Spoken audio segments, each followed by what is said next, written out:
Assalamualaikum warahmatullahi wabarakatuh. Halo semuanya, gimana kabarnya? Semoga baik-baik saja. Kembali lagi bersama saya Bagus Sadya Putra, dan kali ini saya akan berbagi informasi mengenai obat batuk yang dapat dijumpai di sekitar kita dan juga mempunyai harga yang relatif murah tapi memiliki efek yang sangat baik. Apa itu obatnya? Tapi sebelum menuju ke informasi obatnya, yuk kita simak dulu apa sih itu batuk dan apa saja informasi mengenai batuk. Oke, langsung ke informasinya ya. Untuk pengertiannya, batuk adalah pengeluaran kuat dari paru-paru atau saluran pernafasan yang secara normal merupakan refleks pelindung untuk mengeluarkan benda asing, iritasi lingkungan, atau akumulasi sekresi dari saluran pernafasan. Dan batuk dibedakan menjadi dua jenis, yaitu batuk produktif atau batuk berdahak atau batuk basah, dan batuk non-produktif atau batuk tidak berdahak atau batuk kering.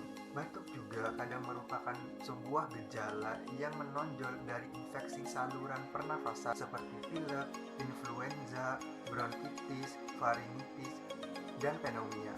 Juga dari penyakit paru obstruktif seperti emfisema dan bronkitis kronis, penyakit asma, bahkan kanker paru-paru.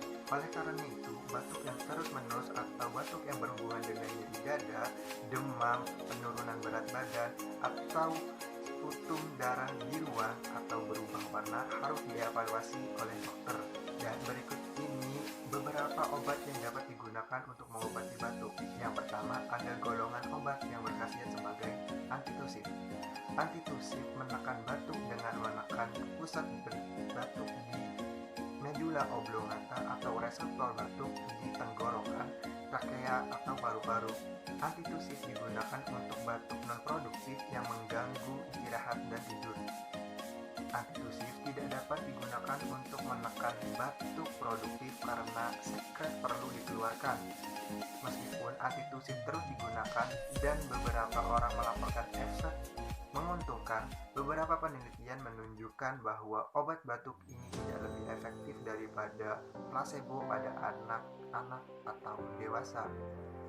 Dan beberapa obat yang berkhasiat sebagai antitusif diantaranya adalah kodeinos, kafein, dan polkodein, serta dextrometorphan (HBN). Lalu yang kedua ada obat yang digunakan atau berkhasiat sebagai ekspektoran. Obat ini diberikan secara peroral untuk mencairkan dahak sehingga mudah dikeluarkan. Dan guaifenesin merupakan ekspektoran yang paling umum digunakan, baik dalam bentuk tunggal maupun kombinasi dengan obat flu. Dan yang selanjutnya yaitu yang berkhasiat sebagai mucolytic, digunakan untuk mencairkan lendir di saluran pernafasan. Dan contoh obatnya adalah bromhexin, asetilcysteine, dan juga ambroxol. Dan yang terakhir ada antihistamin, ditambahkan untuk formula antitusif atau ekspektoran yang menyebabkan sedatif dan antikolinergik action pada rangsangan batuk. Nah, sekarang kita menuju informasi obat batuk yang mudah ditemukan di sekitar kita, baik obatnya. Ini dia komik. Komik tersedia dalam beberapa varian. Yang pertama, komik yang biasa dan memiliki beberapa varian rasa. Yang kedua, ada varian obat batuk hitam atau OBH untuk meredakan batuk berdahak dan pilek. Sementara yang biasa ini untuk meredakan batuk dan juga untuk melegakan tenggorokan. Dari kedua jenis komik ini terdapat persamaan dan perbedaan dari kandungannya. Untuk kesamaannya, kedua-duanya mengandung guaifenesin yang berfungsi untuk mengencerkan dahak atau sebagai ekspektoran, dan chlorpheniramine yang berperan sebagai antihistamin. Dan untuk perbedaannya, komik yang biasa mengandung bahan tambahan berupa dextrometorphan (HBN) yang berfungsi untuk menghentikan batuk dengan menekan refleks batuk pada otak. Dan selain yang berasa jahe, ada juga varian yang rasa peppermint dan juga jeruk nipis. Sedangkan untuk varian komik yang OBH memiliki bahan tambahan phenylephrine yang berperan sebagai decongestant dan succus liquidate atau ekstrak tumbuhan akar manis yang diyakini mampu meredakan batuk. Lalu bagaimana sih cara pakai komik? Meski termasuk obat bebas, obat komik harus digunakan sesuai dengan anjuran ya supaya dapat bekerja lebih optimal. Yang pertama, obat ini dapat digunakan setelah ataupun sebelum makan. Dan yang kedua, untuk dosisnya, untuk dewasa 1 sampai dengan 2 saset 3 kali sehari, dan untuk anak umur 6 sampai 12 tahun 1 saset 3 kali sehari. Lalu, efek samping yang mungkin terjadi saat mengkonsumsi obat ini diantaranya mengantuk, gangguan pencernaan, mulut kering, sakit kepala, insomnia, gelisah, retensi urin, jantung berdebar-debar lebih kencang, keinginan buang air kecil berkurang, hingga tremor. Namun tidak semua orang yang mengkonsumsi obat ini mengalami efek tersebut. Namun mungkin juga ada efek samping lain yang tidak saya sebutkan tadi. Dan agar menjadi perhatian dan peringatan saat mengkonsumsi obat ini adalah hati-hati penggunaan pada penderita gangguan fungsi hati dan ginjal, glaukoma, hipertrofi prostat, hipertiroid, dan retensi urin.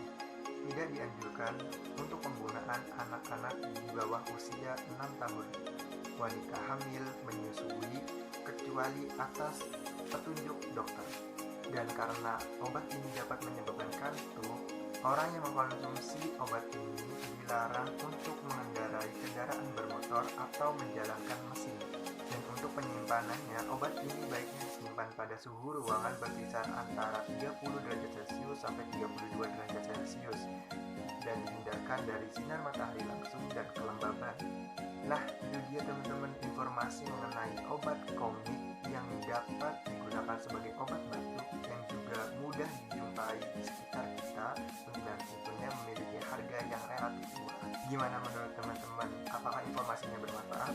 Jika menurut teman-teman informasinya bermanfaat, jangan lupa untuk klik like-nya dan share ke teman-teman kalian agar teman-teman kalian juga tahu informasi yang kalian tahu. Dan jika ada pertanyaan, boleh banget untuk komen-komen di bawah, serta dukung terus saya dengan cara klik tombol subscribe dan aktifkan lonceng notifikasinya agar kalian tahu jika aku upload video baru.